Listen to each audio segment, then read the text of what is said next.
പ്രകാശം എന്ന് പറഞ്ഞാൽ തന്നെ ആ വാക്ക് സംസ്കൃതത്തിലെ ആ പദത്തിൻ്റെ അർത്ഥം തന്നെ എന്താ? പ്രകാശം, പ്രകാശിപ്പിക്കുന്നത്, പ്രത്യക്ഷീകരിക്കുന്നത്. നമ്മൾ പറയില്ലേ അവിടെ പുസ്തക പ്രകാശനം നടന്നു എന്ന് പറഞ്ഞാൽ എന്താ അർത്ഥം?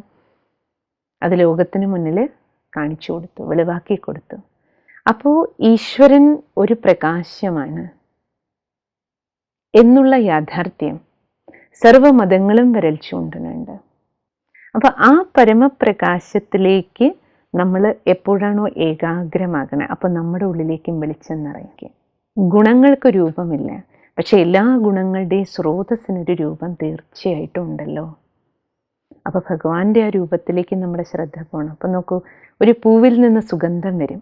ആ സുഗന്ധം പുറപ്പെടുന്നത് പൂവിൽ നിന്നാണ് അല്ലേ? അപ്പം സുഗന്ധത്തിന് രൂപമില്ലെങ്കിലും സുഗന്ധം പുറപ്പെടുന്ന ആ പൂവിന് ഒരു രൂപമുണ്ട് അല്ലേ? സൂര്യനിൽ നിന്ന് വെളിച്ചം വരും, വെളിച്ചത്തിന് രൂപമില്ല, പക്ഷെ വെളിച്ചം പുറപ്പെടുന്നത് സൂര്യനിൽ നിന്ന്, സൂര്യന് രൂപമുണ്ട്. അതേപോലെ ഭഗവാനെക്കുറിച്ച് നമ്മൾ കാലാകാലങ്ങളായിട്ട് പാടാറുണ്ട്. ഭഗവാൻ സ്നേഹമാണ്, ശക്തിയാണ്, അറിവാണ്, ശാന്തിയാണ്. ഇതെല്ലാം ഭഗവാന്റെ ഗുണങ്ങളാണ്. ആ ഗുണങ്ങൾ നമുക്ക് അനുഭവിക്കാൻ കഴിയും ധ്യാനത്തിൽ. അതിന് നമുക്ക് ആ രൂപത്തിലേക്ക് ഏകാഗ്രമാകണം.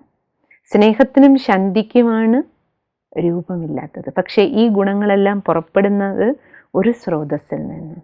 ആ മഹാസ്രോതസ്സാണ് ആ പരമ്പൊരുൾ, പരമപ്രകാശം, പരമേശ്വരൻ, പരംപിത, പരമാത്മ, ആത്മാവിൻ്റെ അച്ഛനും അമ്മയും.